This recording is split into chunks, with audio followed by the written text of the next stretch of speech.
Welcome back to the channel.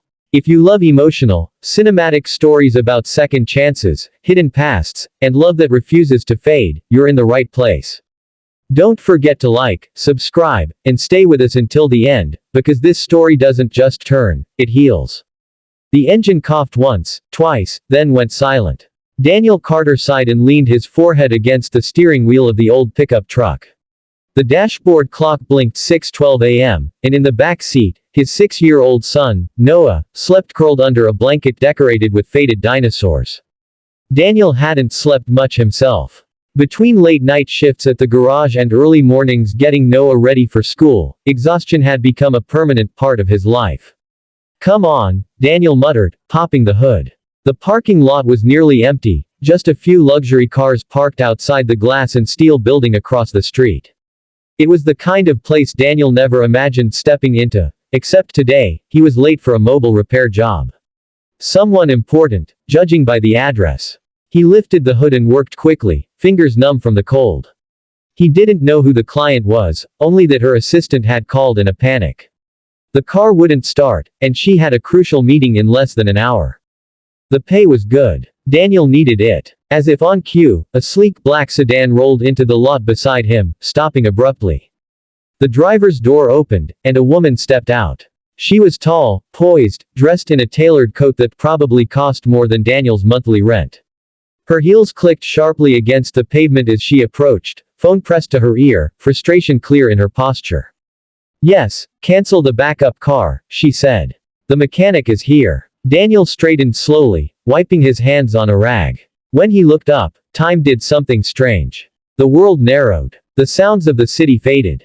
And suddenly, it wasn't a cold parking lot anymore. It was 10 years ago. A summer night. Laughter. Music. A girl with the same eyes, the same mouth, the same way of holding herself like she was bracing for the world and daring it to try.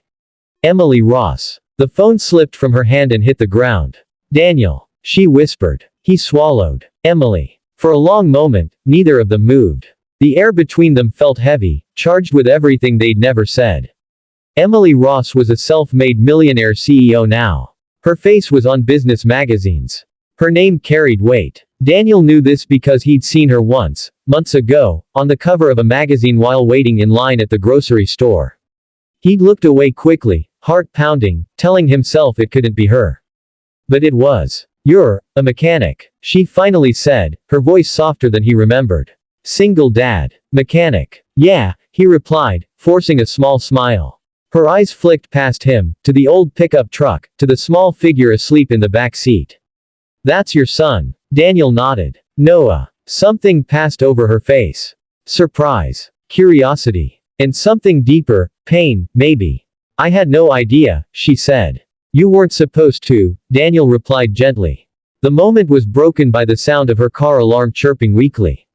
"My car," she said, almost apologetically. "I guess we should." "Yeah," Daniel said. "Pop the hood." As he worked, Emily hovered nearby, arms crossed against the cold. She watched him like she was trying to reconcile two versions of the same person. The ambitious engineering student she once loved. The man who disappeared without explanation. And now, this tired, capable father with oil under his nails. "You left," she said suddenly. Daniel paused, then continued tightening a bolt. "You didn't answer." "I waited," she said. "For months." He exhaled slowly. "I know." Silence. Stretched between them, filled only by the soft click of tools. "I had a reason," he said quietly. "Not a good one. But a real one." She didn't press him. "Not yet." The car started on the first try.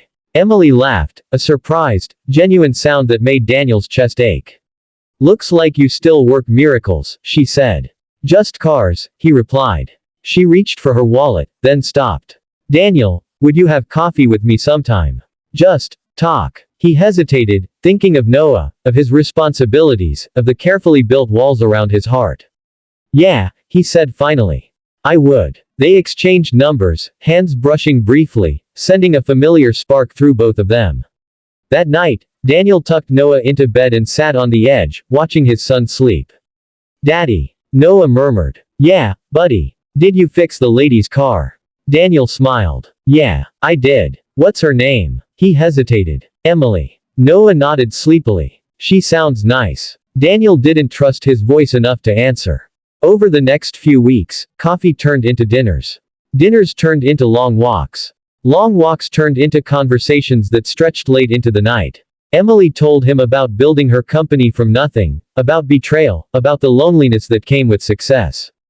Daniel told her about losing Noah's mother, about choosing fatherhood over dreams, about the letter he wrote Emily years ago but never sent when life collapsed in on itself. I thought you'd hate me, he admitted one night. I was hurt, she said. But I never stopped loving you. The truth landed between them, fragile and powerful. Emily met Noah officially a month later. She knelt to his level, smiled, and asked about dinosaurs. Noah decided instantly that she was important. You make daddy laugh, he told her. Emily's eyes filled with tears. As their worlds slowly intertwined, Emily did something Daniel never expected. She offered him a chance, not charity, not pity, but partnership. A new automotive tech division. A role that used his mind, not just his hands. You still have dreams, she told him. You just parked them for a while. The night Daniel signed the papers, he looked at her across the table and saw not the CEO, not the millionaire, but the girl who once loved him without conditions. I found your car, he said softly.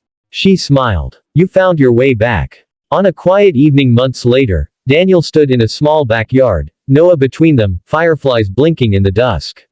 Some things break, Emily said, taking his hand. But some things are just waiting to be fixed. Daniel kissed her forehead, heart full in a way he'd forgotten was possible. And that's the thing about first love. Sometimes it doesn't end. Sometimes it just waits for the right moment to start again. If this story touched your heart, make sure to subscribe for more soulful stories like this.